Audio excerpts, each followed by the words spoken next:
వినేవాడు వెర్రేవాడైతే చెప్పేవాడు చైనా వాడు అనేటటువంటి సామెత చాలా పర్ఫెక్ట్‌గా చైనా వాళ్ళకి సూట్ అవుతది. ఎందుకయ్యా అంటే, చైనాకి సంబంధించినటువంటి అధికార ప్రతినిధులు ఇప్పుడు ఒక స్టేట్‌మెంట్ భారతదేశం ఏదైతే ఆపరేషన్ సింధూర్ తర్వాత పహల్గామ్ ఇన్సిడెంట్ తర్వాత, ఓ పక్కన ఫిజికల్‌గా ఆపరేషన్ సింధూర్ చేసింది. రెండో పక్కన జేలం, చేనాబ్ నదుల మీదన వాటర్ డైవర్షన్‌కి ఇక్కడ ప్రాజెక్టులు కడుతుంది.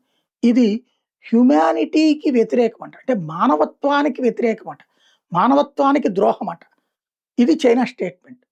ఎందుకు మానవత్వానికంటే భారతదేశం మానవత్వంతో ఇక్కడున్నటువంటి నీళ్ళని పాకిస్తానోడికివ్వాలి. వాడు మాత్రం అమానవీయంగా, క్రూరంగా ఈ దేశ ప్రజల్ని చంపడానికి తీవ్రవాదులు పంపిస్తుంటాడు.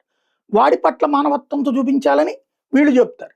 ఇదే చైనా వాడికున్నటువంటి దరిద్రపు జబ్బు ఏంటంటే 45 బిలియన్ క్యూబిక్ మీటర్లకు సంబంధించినటువంటి టోటల్ స్టోరేజ్ కెపాసిటీ చైనాలో ఉంటే, ఇందులో వియత్నాంకెళ్ళే నీళ్లు అది ఆపేసింది. కాంబోడియాకెళ్ళే నీళ్లు ఆపేసింది.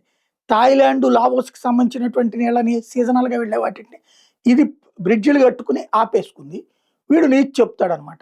ఇలాంటి నీతి లేని కుక్క కోసం మన దేశంలో ఉన్నటువంటి దేశద్రోహ కుక్కలు మొరుగుతుంటాయి.